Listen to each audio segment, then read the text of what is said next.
Hi, friends. I hope you got some time to reflect on your understanding of what emotional abuse is, and my video helped you in that. In case you want to know more, you can always read up about what psychological abuse is online. There are a lot of good articles that can give you a good insight into this topic. So, coming on to the discussion right now, as I mentioned, I'm going to speak about what are the short term and the long term impacts of emotional or psychological abuse. So, beginning with what the short term impacts are, initially the person begins to think he or she is in complete denial that okay, something like this cannot happen with me. But gradually, when the person begins to accept this, then it affects their self esteem because of the derogatory remarks, the constant criticism, the abuse, the labels assigned to them by the abuser, and humiliation in public. The person begins to believe that my self esteem is very low, that I am to be blamed for everything. So this kind of develops and becomes the root of the person's personality. The person defines themselves as someone who's not very confident, someone who doesn't really have that confidence to approach someone or talk to someone or extend or start a conversation. Then or short term effects could be constant fear of the abuser, but still being stuck in the relation, not being able to move out of the relation, which fear has a lot of negative consequences in our life. You might not be able to raise your voice to the other person. You might accept whatever is going on and take it as a part of your life. I'm mentioning this again and again.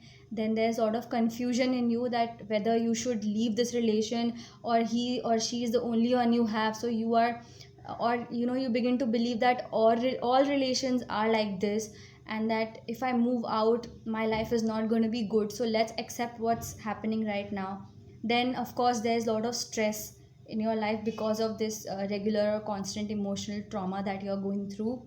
You tend to overthink a lot. You tend to overthink, as in there are a lot of negative thoughts that come to your mind, which again lead to sleep disturbances, and you might not feel like eating, or some people stress eat a lot, so you might feel like eating a lot, which might have adverse consequences and other related health problems.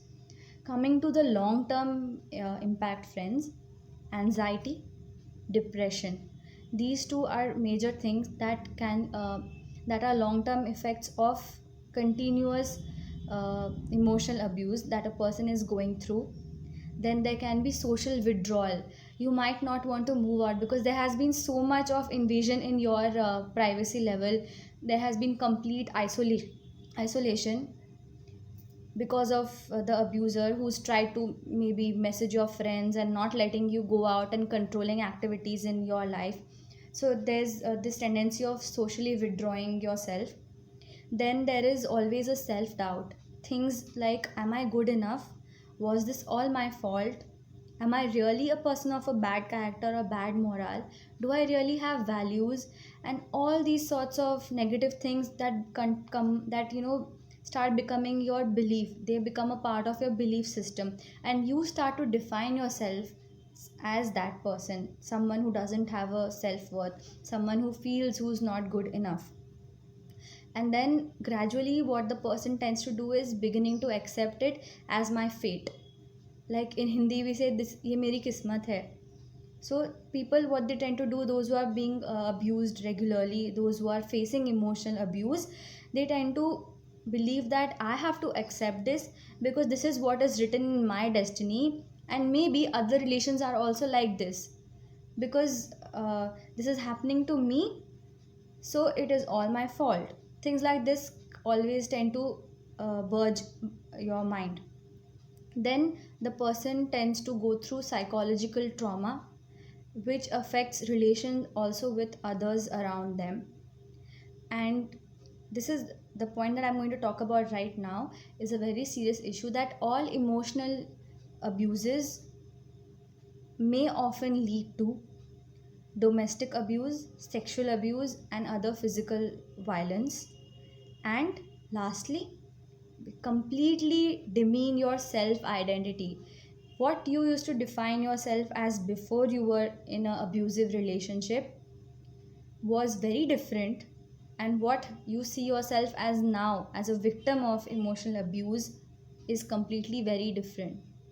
There are a lot of negative ideas in your mind about yourself, friends, about the fact that this is something that will continue till my death because I cannot escape this relationship, and I need to accept it as soon as possible, and I am the one because of which all this is happening, because I am wrong, because I am bad. But friends, this is not the case. No matter what you do, no matter what your mistakes have been in the past, nobody has the right to emotionally abuse you in any manner. Nobody has the right to invade in your privacy, no matter how close that person is, no matter what your relationship with him or her is. So, friends, if you have been able to identify what the signs of emotional abuse are and what the short term and the long term impacts of these emotional abuses are, then it's time that you try to speak up, try to move out of this, for which you might require professional help from a therapist or a clinical psychologist if it has deeply impacted you, or a counselor for that matter. And you might have to reach out to friends who are really close to you, whom you still now trust. And if you see that maybe you are not the victim but this is happening in and around you, then please take the person, help the person, talk to the person, and guide them uh, towards the path of psychotherapy. You can take them to renowned professional psychologists or counselors who are available always to help them. And always remember that in any relationship, whether it's a relationship with your parents, whether it's a relationship with your siblings, with your partners, or anyone, remember the concept of boundaries, which is not very clearly established in context of Indian families or Indian societies, but it's a very relevant concept, and it's really a important step that can reduce this sort of abuse from happening in future. Maintain boundaries and also encourage others to maintain clear boundaries, because we all have our personal spaces and we all enjoy those spaces. We do not like someone else invading in them, no matter how close they are, no matter how close they are, friends. So remember boundaries, always keep in mind, maintain these boundaries as much as possible. And if you see anyone who is undergoing emotional stress, emotional trauma because of psychological abuse, please feel free to reach out to professionals and do seek help.